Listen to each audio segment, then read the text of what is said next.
Бекмамат Осмонов атындагы Жалал Абад мамлекеттик университети, Жалал Абад колледжи, табигый техникалык бөлүмү, биология мугалими Эсенкулова Назгүл Төрөбаева. Саламатсыңарбы, урматтуу студенттер? Биология сабагын баштайбыз. Бүгүнкү тема түр жана анын критерийлери. Сабактын максаты түр таксономиялык категория экендигин түшүнүү, түр үчүн мүнөздүү критерийлер менен таанышуу, тексттер менен иштөөгө, салыштырууга, жыйынтык чыгарууга үйрөнүү. Күтүлүүчү натыйжалар. Түрдүн критерийлерин салыштырасыңар. Берилген тексттердин морфологиялык, географиялык, экологиялык, этологиялык, биохимиялык, генетикалык критерийлердин мисалдарын аныктайсыңар. Анда улантабыз. Бул сүрөттө кайсыл жаныбарды көрүп турасыңар? Туура, күрөң айы. Ал эми бул болсо ак айы. Биз силер менен түрдү өткөндө билебиз. Түргө дайыма кош ат берилет, башкача айтканда эки ат. Мисалы үчүн ак аюу же күрөң аюу. Бул жерде ататоч, башкача айтканда аюу деген сөз тукумга тиешелүү, ал эми сынаточ ак же күрөң бул жерде түргө тиешелүү болуп саналат. Түр деген терминди ким киргизген жана анын критерийлери кандай? Түр деген түшүнүктү биринчи жолу 17-кылымдын аягында англиялык ботаник Жан Рей киргизген. Түр деп морфологиялык, физиологиялык жана биохимиялык өзгөчөлүктөрдүн тукум кугуштук окшоштуктары бар, эркин аргындашуучу жана тукум берүүчү, табигый шартка ыңгайланышып, белгилүү бир аймакты ээлеген особтордун жыйындысын түр деп айтабыз. Түрдүн критерийлери. Түр үчүн мүнөздүү болгон белгилер менен касиеттерди критерийлер деп айтабыз. Түрлөрдүн критерийлери бир нечеге бөлүнөт. Морфологиялык критерий, географиялык критерий, экологиялык критерий, этологиялык, биохимиялык жана генетикалык критерий. Мисалы алып карай турган болсок, бул жерде ак аюу менен күрөң аюунун түрлөрүн биз көргөндө эле аныктай алабыз сырткы көрүнүшүнөн.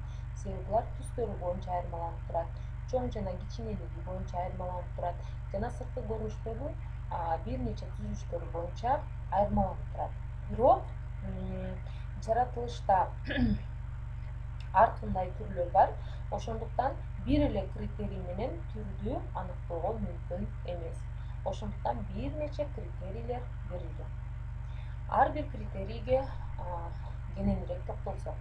Морфологиялык критерий деп бул эң байыркы критерий болуп саналат. Башкача айтканда, мурда окумуштуулар түрдү аныктоодо көбүнчө морфологиялык критерийге каралышкан, башкача айтканда сырткы көрүнүшүнөн, түзүлүшүнөн гана түрлөрдү ажыратышкан. Демек, морфологиялык критерий деп бир түрдүү особтордун сырткы жана ички түзүлүшүнүн окшоштуктарын морфологиялык критерий деп атайбыз. Морфологиялык критерий универсалдуу же болбосо негизги болуп саналбайт. Себеби дегенде жаратылышта кош түрлөр бар. Кош түрлөр деген сырткы ички түзүлүшү боюнча окшош, бирок хромосомалык жыйнагы боюнча айырмаланган түрлөрдү кош түрдүлөр деп айтабыз. Мисалы, безгек чиркейинин 15 кош түрлөрү кездешет. Кара келемиштин 2 кош түрү кездешет. Демек, булар хромосомасынан гана айырмаланышат. Сүрөттө көрүп турганыңардай, табиятта коёндордун ак жана боз түрү бар.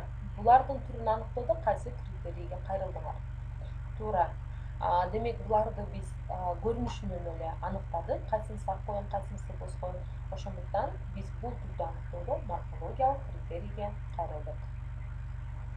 Кийинки критерийибиз географиялык критерий. Аты айтып тургандай эле, ар бир түр белгилүү аймакты ээлейт.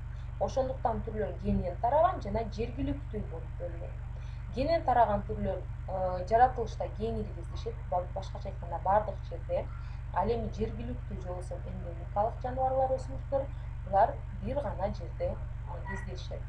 Мисалы үчүн, Кыргызстанда Баткенде кездешкен айгүл гүлү, бул биздин Кыргызстандын эндемик өсүмдүгү болуп саналат. Илбирс, бул дагы Кыргызстандын эндемик жаныбары болуп саналат. Андан сырткары секвоя дарагы, бул Калифорния штатынын эндемик өсүмдүгү болуп саналат.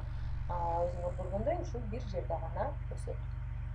Экологиялык критерий бир түрдүн особтору экинчи түрдүү особтордон азыктануу жолу жана жашоо чөйрөсү менен айырмаланышат.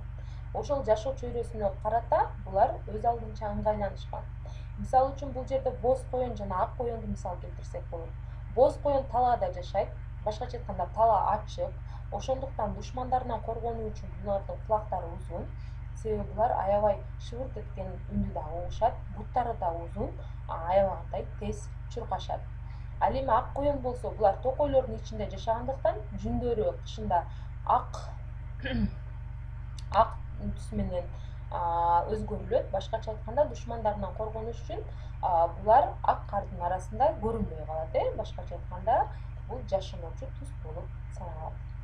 Кийинки критерийибиз этологиялык критерий. Башкача айтканда бир түрдүн көпчүлүк особтору жүрүм туруму менен айырмаланышат.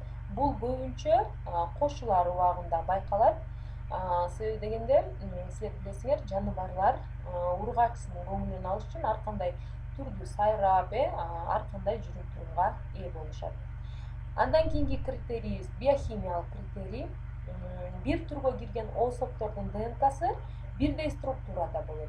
Бир түрдүү белокторду синтездөөгө жөндөмдүү болот, анан башка түрдүн белокторунан айырмаланышат.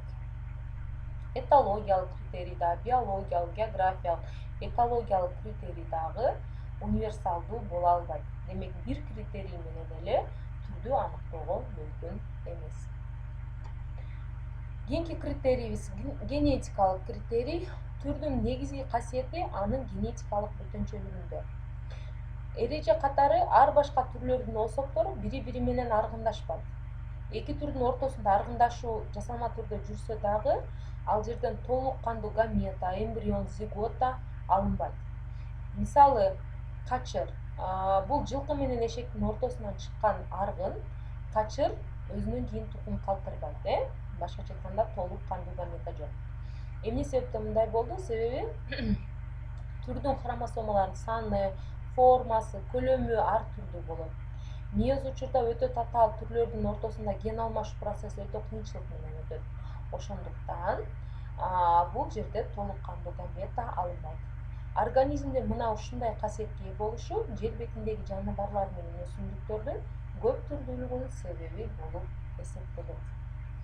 Демек, генетикалык критерийди биз универсалдуу критерий десек болот экен, себеби дегенде ар бир түргө тиешелүү хромосомалардын саны, формасы боюнча айырмаланып турушат экен. Бирок ошондой болсо дагы бир түрдү аныктоодо баягы эле айткандай, эч качан бир критерий колдонулбайт. Демек, негизги түшүнүктөр. Биринчиси, түрдүү атоодо кош ат берилет. Башкача айтканда бул бинардык номенклатура деп атайбыз. Мында биринчи түр кирген тукум, андан кийин түрдүн аталышы, сынатылышы айтылат. Мисалы үчүн боз коен, ак коен, ак аюу же болбосо күрөң аюу. Бул жерде сынатылыч ак, боз, күрөң дегендер түргө тиешелүү, ал эми аюу деген экинчи сөз бул тукумга тиешелүү. Экинчиси, ар башка түрлөрдүн особтору бири-биринен жашаган жери, сырткы көрүнүшү, азыктанышы жана башкалар менен айырмаланат. Башкача айтканда, бул жерде критерийлер. Үчүнчүсү, окшош түрлөр бир тукумга берилген. Төртүнчүсү, түр бул биологиялык классификациянын эң негизги категориясы болуп саналат. Урматтуу студенттер, бүгүнкү тема боюнча түшүндүңөр деген ойдомун. Эгер кандайдыр бир түшүнбөгөн суроолор болуп калса, анда агайымдан жазсаңар, мен силерге сөзсүз түрдө жооп беремин. Анда өз алдынча иштөө үчүн тапшырмаларга өтсөк, бүгүн 2 тапшырма берилген. Биринчи тапшырма тест. Башкача айтканда тесттин суроосун жана туура вариантын жазабыз. Экинчи тапшырма, бул жерде тексттер берилген. Бизде бүгүн 2 текст, ак жана боз коен жана ак аюу жана күрөң аюу. Демек, силер текстти окуп, бул жерден морфологиялык, географиялык, экологиялык критерийлерди бөлүп жазгыла. Башкача айтканда, ак жана боз коен деген текстти окуйбуз, кайсыл сүйлөм морфологиялык критерийге кирсе, анда морфологиялык критерий деп ошол сүйлөмдү гана жазабыз. Географиялык критерийге кирген сүйлөмдөрдү географиялык критерийге жазабыз. Ал эми экологиялык критерийге кирген сүйлөмдөрдү экологиялык критерийге. ак аюу жана күрөң аюуда текстин дагы куртушундагы эле иштейбиз.